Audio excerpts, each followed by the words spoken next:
So, Director Gemma, 17 years na ang purpose, ang analogy ko rito, dalaga na, pero hindi pa pwede mag-asawa.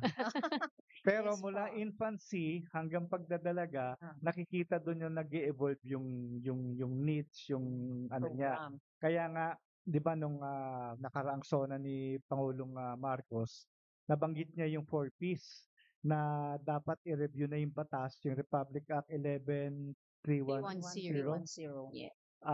Particular yung 7 years na limit. Maximum no? Maximum. So, Program, Director yes. Gemma, Okay. ano ba yung So, pananaw dito ng oo. 4P? Tama po yan SAS na talagang 17 years na po ang programa. So, kailangan na rin talagang and then naging batas in 2019. So, tama lang. Nasa provision din naman ng batas na even the oversight, congressional oversight, talagang kailangan i-review para makita kung paano pa mas mapapalakas ang programa.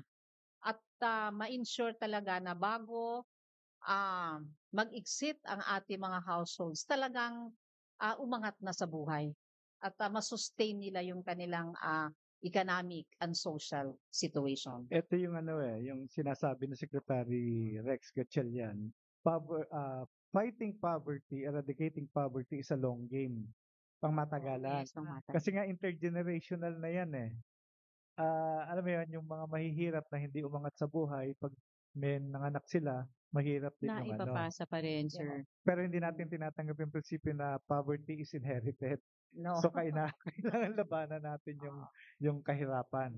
Kaya nga very strong ang 4Ps is a real human capital investment. Talagang pag-aaral hanggat bata pa at pagiging malusog. Kasi ito yung mga batang papag-aralin natin hanggang makagraduate ng high school. Ito yung nakikita natin magtutuloy-tuloy hanggang college kahit wala na pong 4Ps grants. Ito yung yung nung bago ko rito, binabasa ko yung 4Ps. Basta natandaan ko 357. 300 pesos sa elementary, 500 pesos sa high school, 700 pesos sa senior, at 750 do sa health. Yeah. Kaya natandaan ko yun. Yeah. 357. May presentation kaya ata? Yes, sir. Okay. So, part ito ng ating celebration, no, ng sinasabi nga natin kanina na 17th year na po ang implementation ng program. Yung ating anniversary na ginanap noong August 5 and 6, hina-highlight natin yung mga milestones no, ng programa. So dahil sa 4Ps, dahil prioritize yung mga anak ng mga mahihirap, sa ngayon, mayroon na tayong 12 million no nakapag-graduate ng elementary at 4 million plus doon sa high school at masaya kaming ibalita no na mayroon tayong 39,797 na talagang naging professionals, talagang nagsikap no makapagtapos ng pag-aaral kahit wala na po ang 4Ps grants at may mga board top notchers pa. So talagang hindi nga hadlang ang pagiging mahirap kung talagang mabibigyan ang ating mga beneficiaries ng opportunity at ma-motivate no yung kanilang behavior to value education and health, and eventually sila mismo ang mangarap na one day mayroon akong isang anak, kahit isang anak na makapagpatapos o pagkaroon ng diploma at siya na po ang tutulong sa mga kapatid, and eventually ito yung sinasabi natin na siya na ang hindi na itutuloy no yung kahirapan sa pamilya. At ito po yung magandang balita rin na gusto namin i-share sa inyo at this was recognized during the SONA ng ating presidente na talagang mayroon around 1.5 million, to be exact, 1.31830 na talagang nakaangat. Nagkaroon na ng pag-unlad no, sa buhay at nag-graduate sa 4Ps. So, at least for the last 17 years, meron tayong mga mukha na masasabi natin talagang umangat na sa buhay. Pero hindi naman ibig sabihin na hindi pa rin sila tutulungan, no, ng iba't ibang ahensya. Andyan pa rin, no, kasi alam naman natin na yung pagiging mahirap, marami ring mga vulnerabilities, 'di ba? Hindi naman natin ma-ensure na talaga yung kanilang economic situation, lalo na kung may disaster, mayroong magkaroon ng crisis sa pamilya, talagang mahihirapan pa rin. Andoon pa rin ang ibang sangay ng gobyerno and even our local government units. So, yung ating anniversary, Yusek, kasama ang ating partners from the national government agencies, from the local government units, isang pagpapasalamat din na kung hindi sa tulong, kung hindi yung sinasabi nating convergence, pag-complement ng 4Ps grants, ay hindi naman natin ito maa-achieve. So, kasama sa anniversary, SAS, talagang nagkaroon kami ng talakayan ng ating mga beneficiaries na kung kwento nila. Kasi mas magandang maririnig ng ating mga partners na may talaga yung kung malaki man ang sinasabi nating budget for the 4Ps, na malaking budget, it's the kwenta pero may kwento. Director Gemma, may pinadala kayo rito na data na yung registered active households as of July 31 this year is 3,095,554. So, anong ibig sabihin nito? 'Di ba ang target palagi na sinasabi natin sa mga communications natin is 4.4 million households. Oo, correct po, SAS. Talagang yearly, yung ating nakaplan doon sa ating Philippine Development Plan, mayroon tayong 4.4 million beneficiaries. Sa ngayon, we have 3 million kasi po lately lang, no? Ngayong July 1st week, kasama sila dyan sa 1.4 na talagang nakapag-graduate at nag-improve ang kanilang well-being. So, ngayon, ang basihan kasi ng pag-register sa 4Ps ay galing sa targeting system. So ngayon po ang gumawa yung ating CBMS, no, ng NEDA. So we're just sinasabi naman nila na eventually ito po ay i-release na sa mga government agencies, kasama tayo.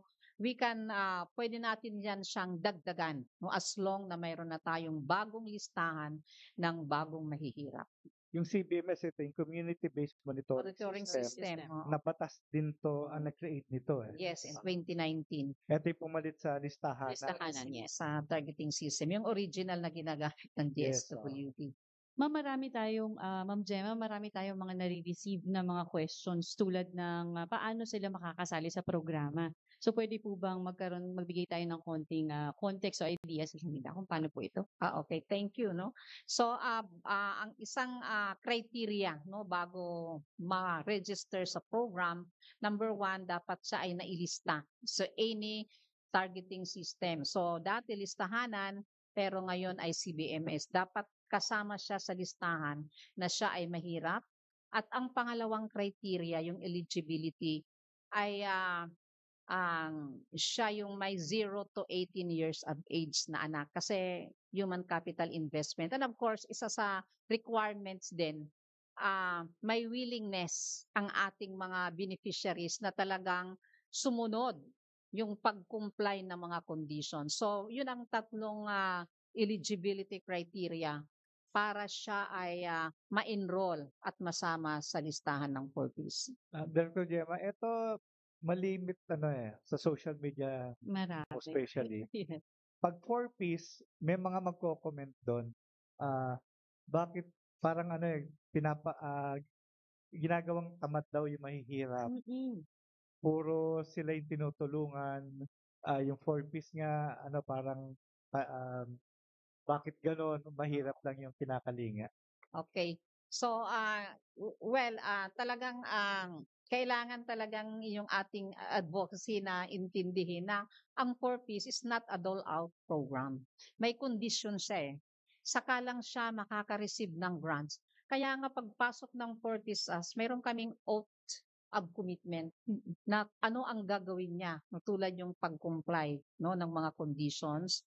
At pangalawa, yung paggamit ng grants sa tama, no? At another mga conditions na any services na binibigay sa kanya ng iba't ibang ahensya ay talagang pangangalagaan niya.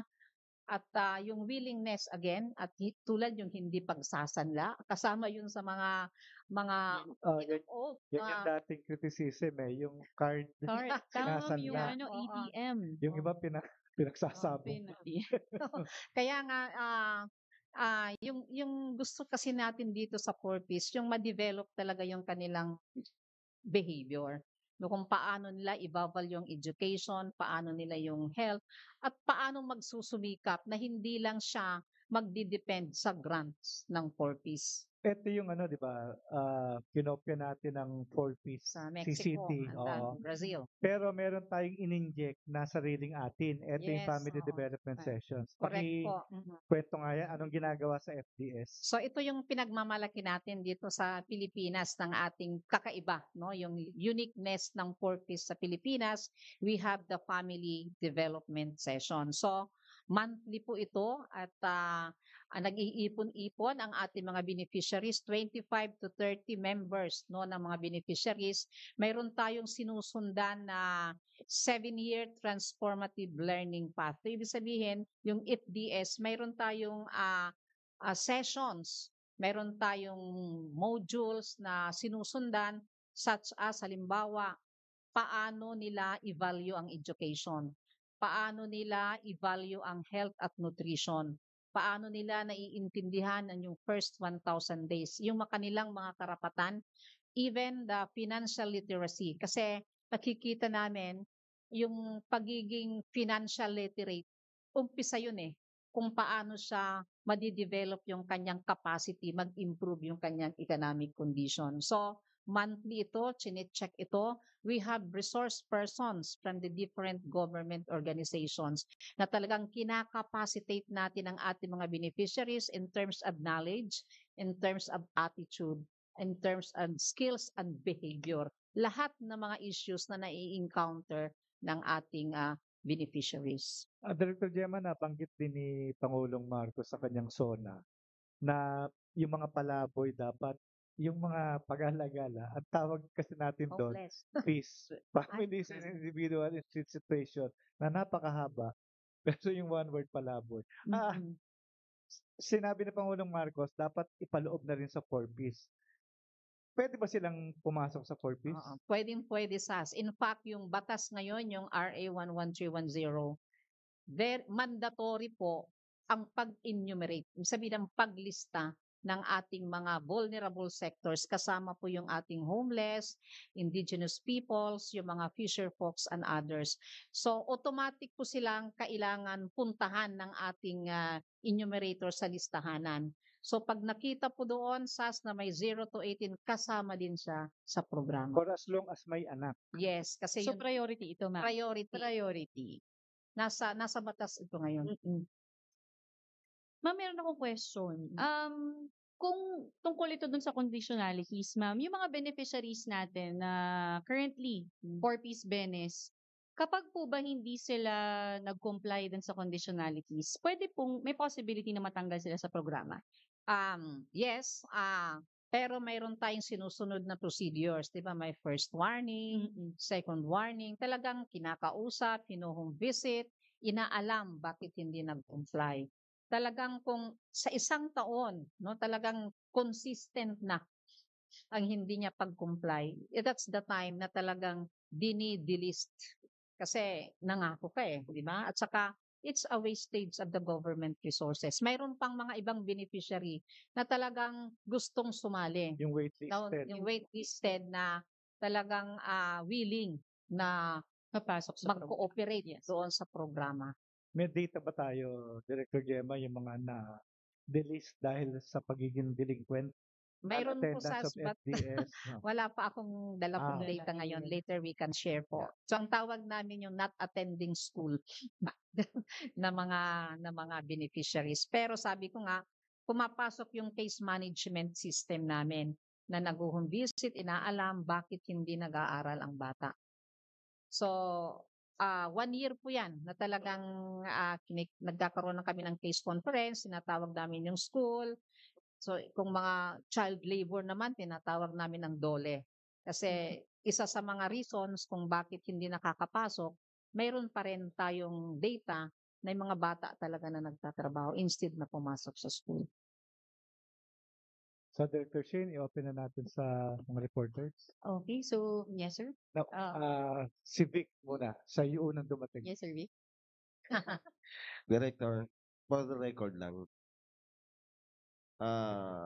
may proposal si Senator Erwin Tulfo na dati ring DSWD Secretary na buwagin na natin itong 4Ps at palitan natin ng one-time, big-time, non-sum na livelihood program. Vic, dadating si ASEC Irene Dumlao. So, yung mga hindi masasagot ni Director Gemma, mga 11:10, 11:15 Okay, lang. sige. Pero yung kay ano kasi, nag-uusap na sila ni Secretary Gatchalian. Mm. Apparently, okay yung usapan nila, kaya lang, alam mo yon, pagka yung nagpa-interview sa Senate noon, nagkaroon ng loss in translation. So, we leave it at that muna. So, kay Director, pwede ba? Kasi some of the lawmakers, especially the Makabayan Black,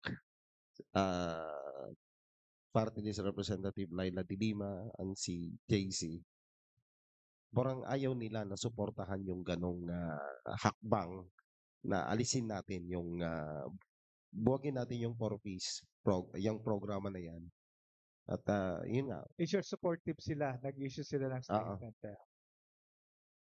Actually, si ASEC tuloy, si Congressman JC Abalos, nandito kahapon, ka-meeting sina, sige, Director Gemma, ano ba yung napag-usapan? Oo, napag-usapan na po kahapon. At ito yung mga bills na sinusuport no yung 4Ps at paano mas mapapalakas no yung Pantawid Pamilyang Pilipino program. So kami naman on our part, we welcome that. Kasi lalo na po yung issue ng pag-exit or pag-graduate, kailangan handang-handa ang ating mga beneficiaries.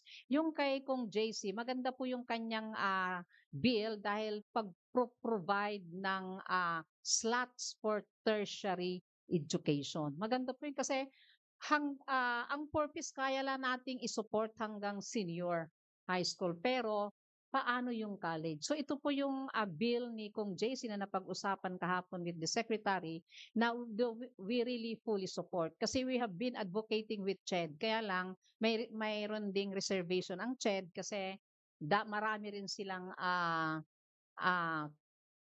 beneficiaries na kinikater aside from 4Ps. So, itong bill ni Kong JC kahapon, hina-highlight niya na dapat automatic, kumbaga 10% halos in every state colleges ay mayroon talagang slots para sa 4Ps. Kasi ito yung gusto natin na yung investment natin from elementary to high school masustain hanggang college. Kasi yun ang yun lang ang paraan na masasabi nating makakaahon o makakatawid ang isang household sa kahirapan. So, in short, Director, you are against for the abolition or scrapping of the 4Ps. So sa ngayon, kasi shinare ko nga po na mayroon tayong 1.4 million na po na nakaangat. So ibig sabihin, kahit papano, nakakatulong talaga ang programa. So ito ay may mga mukha at we can share yung mga success stories na magaganda para makita talaga na mayroong pagbabago sa tulong ng iba't ibang gobyerno. So ang kailangan lang siguro ngayon, paano pa natin i-strengthen, dadagdagan ng ano ang i-complement sa grants. Kasi ang grants, hindi man yan sapat sa pang-araw-araw. 3,000 is the maximum, 3,500. Hindi yan sapat sa pang-araw-araw na papangangailangan. Kailangan, meron talaga siyang pinagkukuhaan, income. Ang grants kasi hindi siya income, no? Ito ay talagang tulong sa mga Parang beneficiaries. augmentation lang to. Pero dapat may complementing economic kasi kaya nga siya poor dahil kulang ang hindi niya ma-meet yung monthly poverty, yung threshold, 'di ba, sa isang pamilya. So kailangan talagang i-complement ng economic lalo na kung mayroong crisis yung mga pamilya, at least mayroon silang mahuhugot. At ang pangalawa, yung sinasabi nating complementation, yung talagang college or tertiary education ng ating mga bata. And even sa TESDA, kailangan din natin kasi may mga young adults na gustong magtrabaho, di ba? Pwede naman as long na talagang sila ay i-train at ma-accredit ng ating TESDA and even DOLE para sa employment. Yun ang magandang idagdag sa ngayon dahil ang budget ng 4Ps ay limited lang talaga sa grants. More than that, wala na po. Same with the CHED nabanggit Yeah. yung CHED. So, kasama ang CHED. Meron kasing tertiary education subsidy, yung TES. Actually, yung mga success stories natin, di ba, ito yung na-avail. Kaya lang nga, limited din yung budget ng CHED for that. Kaya timely yung ipafile na bill ni Kong JC ng 4-piece party list. 4-piece din yung party list. 4Ps party. Yeah. Director, good morning po. Bali, since nasa Congress po muna tayo, no? Meron na po ba kayong talks with other congressman regarding po sa possible amendment na alisin na yung 7 years term doon sa kasalukuyan po nating 4-piece law? Since yun po yung parang gusto ng Pangulo. Sa ngayon po, yung shinare namin kanina, si Kong JC, no, yung nakipag-meeting kay Secretary, siya lang pa po so far ang nakipag-usap tungkol dito sa pag-review, no, at ano yung mga pwedeng amendments para sa ma-improve yung ating implementation. Okay po. So, bali as of now po, wala pang medyo clear na steps yung Congress kung magkakaroon po ng possible amendment dito sa 4-piece law. Since medyo nahahati po sila, yung iba gustong magkaroon na nga lang ng livelihood assistance, yung iba stay yung 4-piece. Tama po. Okay. And yung napag-usapan naman kami ni Director Gemma kanina, ang best na dapat na magsalita dyan, si former President Gloria Macapagal Arroyo, who was the godmother of the 4-piece law. Remember nung 2019, nung pumasa ito sa both houses, she was the House Speaker. Tapos pinirmahan ni former President Duterte. So far wala pa siyang statement ngayon, pero I'm sure she will issue a statement kasi siya rin yung principal author ng 4-piece law. Diba? Nabanggit niyo rin po kanina yung requirements. Meron po bang specific na salary grade or yung mga family na maging part ng ating 4-piece? Kasi nabanggit niyo po yung economic status nila. No? So kailangan po ba minimum of 10,000 yung family income or may specific range po ba? Doon yung sa yung sa listahanan or sa CBMS, meron silang formula Kasi sila kasi ang nag-identify kung sino ang poor. So sa ngayon doon sa amin tool na ginagamit, below yung provincial poverty threshold, yung income ng ating household na pwedeng mapasama sa 4-piece. Iba-iba kasi iba sa mga urban, iba naman sa mga rural, iba-ibang per capita cost ng ating poverty incidence. Sorry, ako po. Manghingi lang po ako ng data. Bali, ilan na po yung total number of household yung napag-graduate na po ng 4-piece mula po January hanggang ngayong, sabihin na natin, July? July, okay. Opo. And then, ano po yung basis for graduation po nung mga graduate? Ito po ba ay dahil sa 7-year term or dahil naabot na po yung threshold na hindi na sila part ng poverty? Okay. So yung mula January hanggang July, no, first week, around 700,000 no yung bagong nag-graduate. Although kasama na siya doon sa 1.4 kasi cumulative yan mula 2022, 23. Ngayon lang kasi tayo mas pinalakas yung ating graduation strategy kasi kasama po dito ang ating local government units. Ang ginagamit pong batayan kung bakit sila mag-graduate, ito yung Social Welfare and Development Indicators. Ito po ay sukatan, tinitingnan kung ano ang status ng kanilang economic. Halimbawa, 10% dapat above the provincial poverty threshold. Siya na talaga ay pwede na, di ba, kasama yan sa mga indicators. At kung siya man ay accredited ng TESDA, na talagang nag-training kasi mas yung competition talaga, 'di ba? Mas hinihingan ka ng ano eh. And then yung dapat mayroon ka ring contribution, mga social insurance, halimbawa SSS, kaya na niya no maghulog no yung monthly dahil mayroon na siya ng pinagkakakitaan. And of course, isang other na mga batayan, yung social naman, na ini-ensure natin na lahat ng mga bata ay nasa school, nami-meet nila yung 3 times a day meals, no? Nakakakain na sila at mayroon na silang access, 'di ba, sa water and sanitation, yung kanilang lighting facility, no? So, talagang pinupuntahan po ito ng ating mga municipal link or case managers sa bahay. So, we have 23 indicators na talagang magsasabi kung siya. Level 1, survival, 'di ba? Parang sabing food poor yan, di ba? Level 2, yung subsistence, di ba? Yung economic poor, no? Parang inahahambing natin yan. At ang pangatlo, yung sinasabing graduated, yung self-sufficient. Ito na yung sinasabi ko na level 3 na siya. Pero ito ay talagang sinubaybayan ng ating mga municipal links through our case man. Tutok ang ating mga case managers na i-track yung talagang economic and social condition ng ating mga beneficiaries. At maganda pong i-share na talagang mayroon tayong joint memorandum circular with DILG na talagang minamandate ang local government to really provide the exit. Kaya nung anniversary, nag-invite talaga kami ng mga mayors kasi gusto namin marinig sa kanila kung paano sila tutulong paghahanda para mag-graduate or mag-exit ang mga beneficiaries. Angie from Filipino Star. Good morning po, Ma'am Gemma. Susugan ko lang po yung tanong kanina. Gusto ko lang pong malaman kung yung pong mga nag-graduate, di po ba self-sufficient na sila? Paano po kung may mga anak pa po silang 0 to 18 years old na nag-aaral? Considered na ba talagang exit na sila sa program? Yes, oo. Kasi kaya na nila.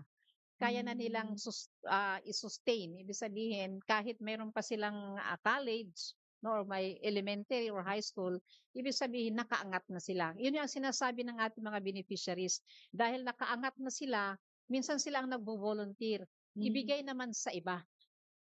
Kasi marami rin naghihintay pa na gustong pumasok sa purpose. Yun ang magandang values na nakita natin dito sa mga purpose beneficiaries na talagang kung nakita nila mismo sa sarili na kaya nila kahit may anak pa sila nag-aaral, pero sabi nila kaya na nila at ibigay na lang yung slot nila sa ibang mahihirap na naghihintay. Yung pong graduated, kasama po ba dun yung mga delisted? Kasi exit na sila eh. Kasama po ba sila sa nag-exit na tulad ng graduate? Delisting kasi ginagamit lang namin yan doon sa mga misbehavior. Talagang pinapaalis.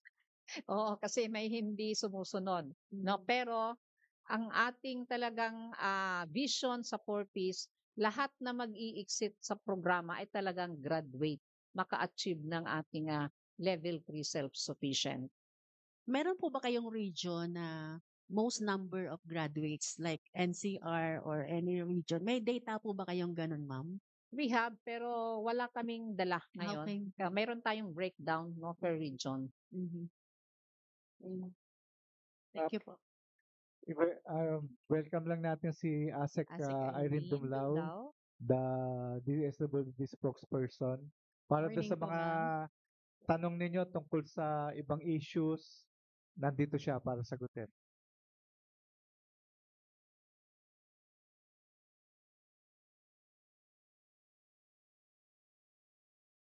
Good morning, ASEC Irene. Magandang umaga po sa Raymond, Director Chairman, Director Shane. Magandang umaga po sa lahat ng mga kaibigan natin sa media. Nasa anniversary ka rin ng Purpose no? Nung isang kahapon, nag-facilitate ka ng mga beneficiaries. O tama, sa Raymond, tayo ay nagkaroon ng kumustahan with the Purpose beneficiaries. At balita ko, para nakakaiyak yung kwento ng mga... Tama, sa Raymond, nakakaiyak yung kwento ng mga beneficiaries kahapon. Imagine merong nag-share do'n, isang bata na kapag tapos ng pag-aaral, bago daw sila nag-umpisa sa programa, naninilaw yung kanyang uniform na ginagamit araw-araw at tas Dahil yung kanyang eraser. yung pinamana. Oo, pinamana ng mga kapatid. Tapos yung kanyang eraser mula sa lumang tsinelas. Tapos tinanong ko siya kung kumusta naman noong nakatanggap na sila ng cash grant. Ang sabi niya, nakabili yung nanay niya ng bagong uniforme, bagong sapatos, gamit sa pag-eskwela.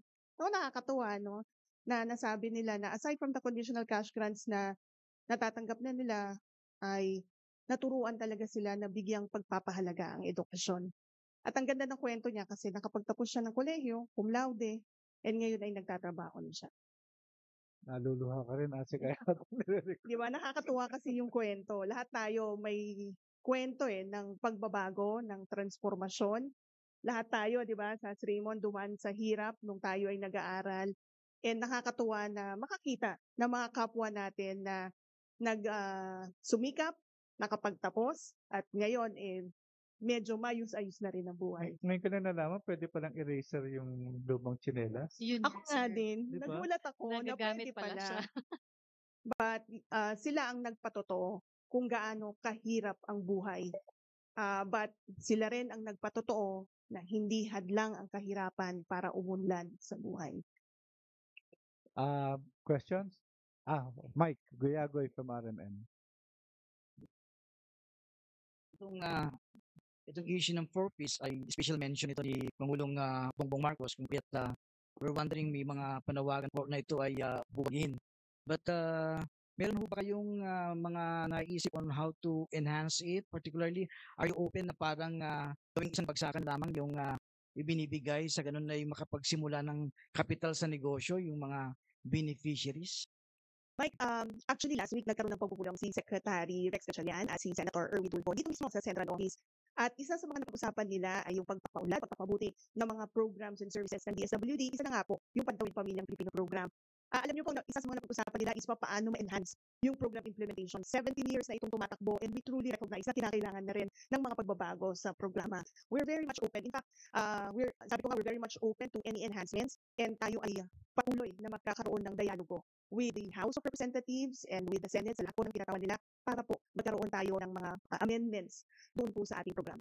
Ma'am Irene, meron ho ba kayong parang pampawi sa mga agam-agam ng ilan na sinasabi nila na kahit ito ay sa ilang lugar ay magamit sa politics, particularly sa barangay, mga barangay officials, para maging selective ang mga mapapapasok dito? What's your rebuttal sa ganitong mga parang impression? Alam mo, Mike, as explained, I suppose by Director Gemma, may robust grievance redress mechanism ang Pantawid Pamilyang Pilipino Program. So all of the complaints are addressed, of course, following due process. Yan ay upang matiyak natin ang ayos yung pagpapatupad ng programa. And Mike, idagdag ko rin, alam mo, pareho naman tayo ng hangarin dito sa DSWD and with all our legislators. Ang hangarin at layunin po natin, matulungan yung mahihirap na pamilyang Pilipino makaahon mula sa kahirapan. Kaya tayo ay talaga makikipagtulungan sa kanila para maisaayos yung pagpapatupad ng programa at matiyak na yung layunin nito ay ma-achieve po natin. Thank you, Ma'am Irene. Next question.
Ma'am, sorry. Baka meron na pong statement galing po mismo sa DSWD. Yung kanina pong tanong na si ASEC Irene po yung pwedeng mag-confirm regarding po dun sa target nga na una yung sa 7-year term, and then yung dun po sa proposal ni Senator Erwin na gawin na lang siyang livelihood po kasi yung term na ginamit, na livelihood program instead po of ayuda.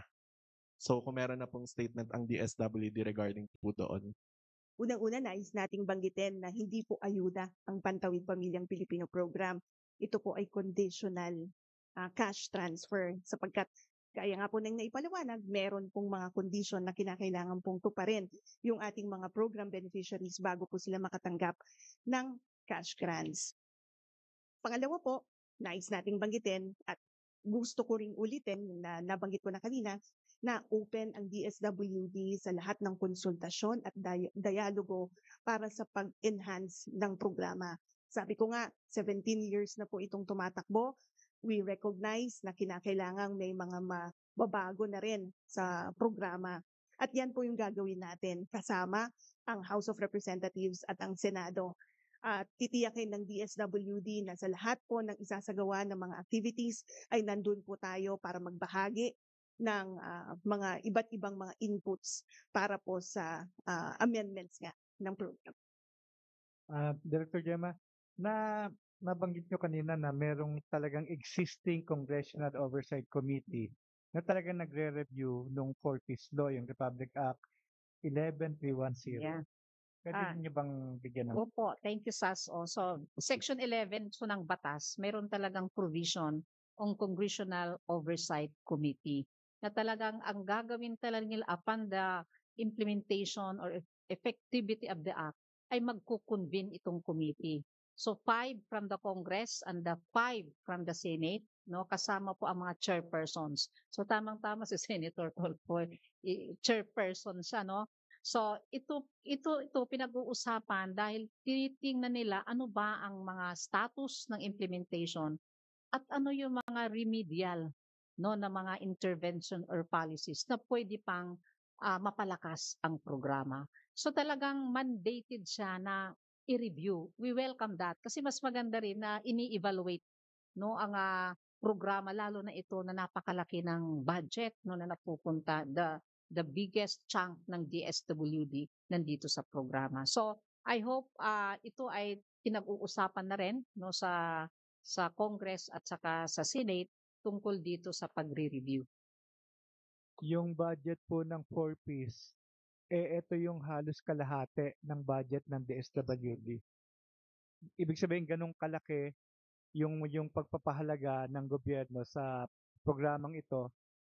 Lagi ko nga sinasabi, yung the fact na meron tayong 4 million na households na mahihirap, ramdam na nila yung presensya ng gobyerno eh. At ito yung mga hindi na, alam mo yun, hindi na mare-recruit, hindi na magiging papasok doon sa propaganda ng mga CPP, NPA. Dahil ramdam nila yung yung presensya ng gobyerno. Questions po from the media? Nandito po si Asik Irene, pwede nyo tanongin ng ibang tanong. Like yung disaster response natin kahapon, nag-donate ng bigas yung sa Republic of Korea, 342,000 ba na sacks? Metric ton, 1,000. That is times 20. Times 20. Oo nga, but 40 lang, di ba? 50 dapat. 40, okay. Okay, Mike. Si Ma'am Irene, may update po ba tayo tungkol dun sa parang part dun sa naging yun sa boxing fight with General Torre of the PNP chief? Parang meron siyang na ito ay na-turn over na ata sa DSWD. Parang kung disposal natin dito, Ma'am Irene? Na-receive na ba natin? Nakipag-coordinate tayo sa Philippine National Police na kung pwede sa pamamagitan ng bigas na lang po yung donasyon na ipapaabot sa DSWD. We're in close coordination with the PNP kung kailan po nila maipapadala yung pong bahagi ng DSWD doon sa proceeds ng boxing fight. Dahil nga government tayo no? Mas At saka, easier kung in kind. At makakatulong kasi doon sa isinasagawa na production ng Family Food Packs sa National Resource Operation Center. Kaya nung tayo nakipag-coordinate with the PNP, sabi natin, mas maganda kung rice na nila ito ipapadala sa DSW. Wala pa naman, ma'am, no? Parang waiting pa tayo kung inaantay na lang natin, Mike. Kasi last week tayo ay nakipag-ugnayan sa PNP. Nabili na yata yung sako, yung bigas na lang yung And idagdag ko na rin po, since nabanggit mo na, more than 1.8 family food packs have already been released by the DSWD to disaster-affected populations. Nitong nagdaang Gising, Crising, Dante, and Emong. Crising, Dante, and Emong lang pala, and then yung Southwest Monsoon. And tayo nagpapasalamat sa Republic of Korea sa donasyon na ipinaabot sa DSWD dahil around 272,000 po na pamilya ang makakatanggap ng mga family food packs na meron pong laman na bigas na galing dun sa donasyon ng Korea. Di ba 3 million yung gusto ni Sec Rex na laging nating stock na FFPs? Na-replenish ba natin yung mga after nito mga bagyong to?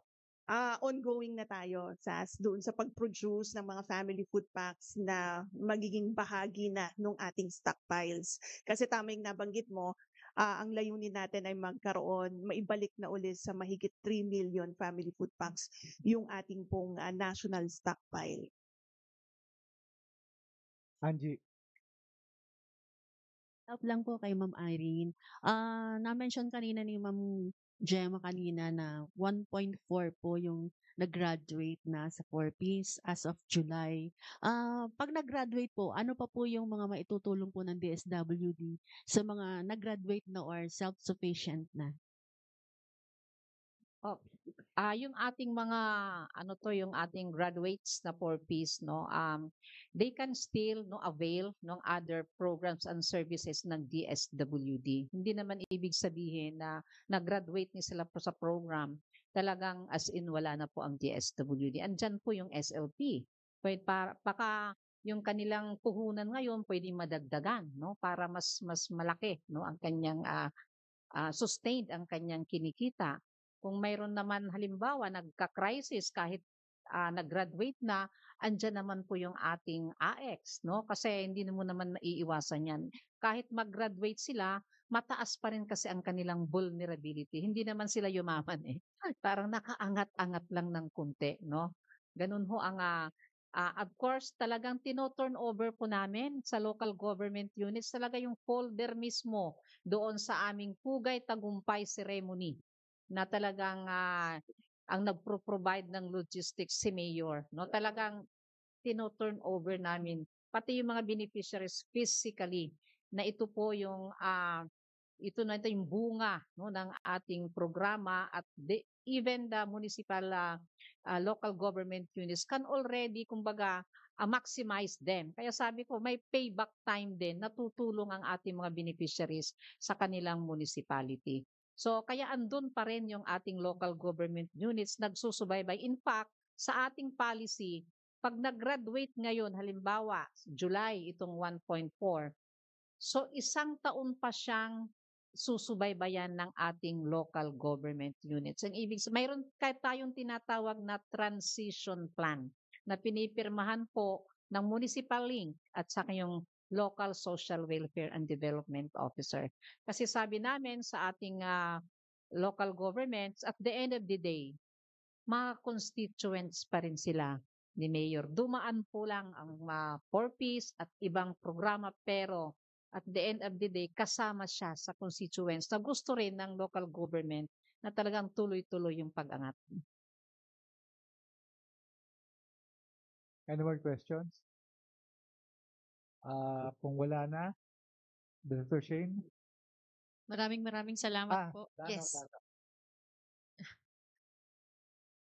Hello po. Pahabol lang na tanong. Kasi, although medyo moot na rin tong tanong na to kasi ongoing in discussion ngayon between Senator Tulfo and Pero one of the original points na that probably merits discussion is yung may binabanggit kasi yung office ni Senator Tulfo na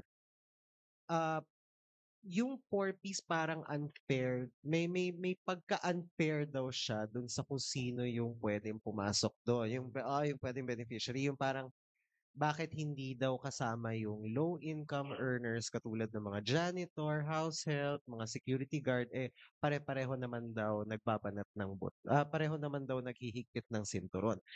Kasama ba to dun sa mga nire-review na kung sino yung pwede na masama sila dun sa mga possible na beneficiaries? Is this something that's being considered? Alam mo, Dano, marami talagang ikinukonsidera doon sa amendment ng Pantawid Pamilyang Pilipino Program.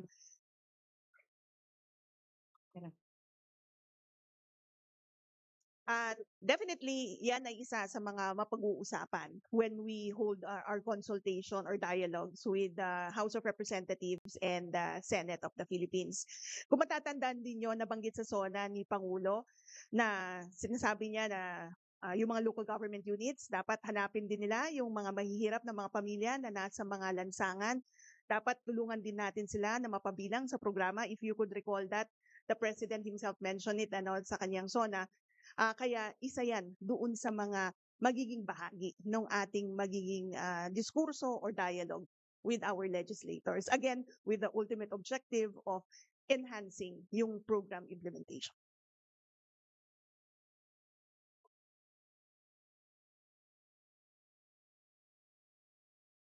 Sige, Director Gemma. May pahabol lang. Yung kanina po na itanong kung yung ating anong region ang pinakamataas no na nag-graduate. Ang number 1 po yung ating 4A, Calabarzon.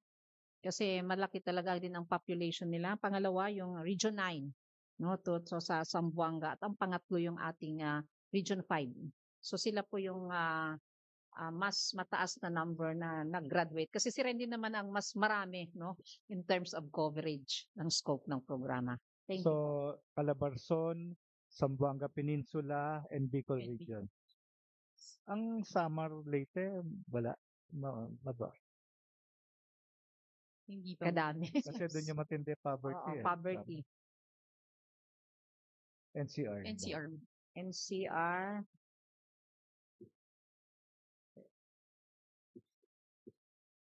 NCR is 25,000.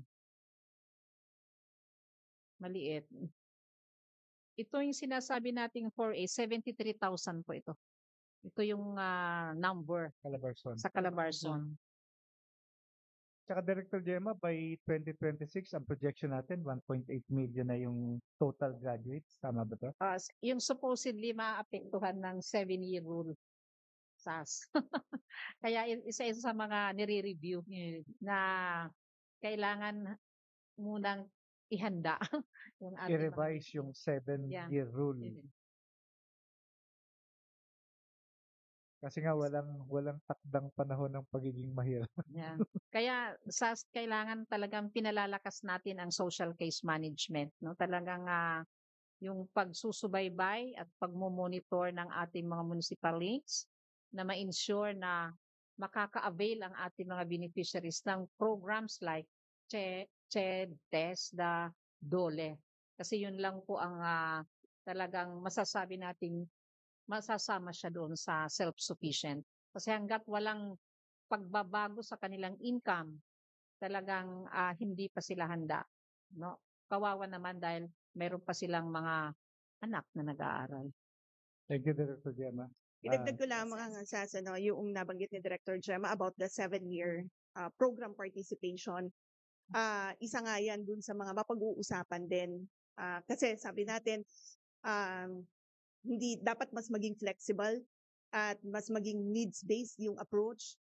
Yung pananatili nila sa programa ay hindi lamang limitado doon sa 7-year limit, but batay doon sa assessment dapat ng ating mga social workers kung self-sufficient na ba yung or nag-improve na yung level of well-being ng ating mga program beneficiaries. Sana yun ang maging batayan dun sa pag-exit nila sa programa. At sabi ko nga po, yan ay isa sa mga diskurso o isa sa mga topics in the discourses that will happen or Thank you. Okay, thank you, Director Gemma, Director Asek Irene. Maraming salamat po sa ating guest at sa mga kasamahan po natin sa media. So, Dahil maaga pa, pwede nyo silang interviewin pa pagkatapos ito bago tayo mag-lunch. At salamat sa inyo, walang tumunog na telepono, lahat tayo makakakain. Director Gemma, may closing message po kayo? Of course, pasasalamat doon sa ating mga partners, lalo na yung ating media friends, no, kung paano talaga natin maa-advocate, no, yung programa, yung pagbibigay ng tamang impormasyon, particularly kung paano sila napipili at kung paano sila magra-graduate sa program. Thank you po, Director Gemma. Asik Irene? Maraming salamat po muli sa Raymond, Director Shane sa pagkakataon na ibinahagi sa amin po para makapag-provide din tayo ng mga iba pang mga updates hinggil sa mga programs and services ng department. And bilang ang pinag-uusapan nga po ay ang Pantawid Pamilyang Pilipino Program, nais po nating banggitin na iisa po ang layunin natin sa DSWD as lead in social protection. Yan po ay tulungan maiahon yung mga mahihirap nating kababayan mula sa kahirapan. Yan po ang mandato ng DSWD, and the DSWD remains committed with that resolve to uplift our poor, vulnerable, and marginalized fellow Filipinos at makaahon sila mula sa kahirapan. Marami pong kwento ng pagbabago. Let us please take time to visit these 4-piece beneficiaries na nagbago na po yung kanilang buhay sapagkat sila ang magpapatotoo na hindi hadlang ang kahirapan para umahon at mas maging maganda ang kanila pong buhay. Maraming salamat po. Thank you, Asik Irene. So thank you. See you next week. Thank you.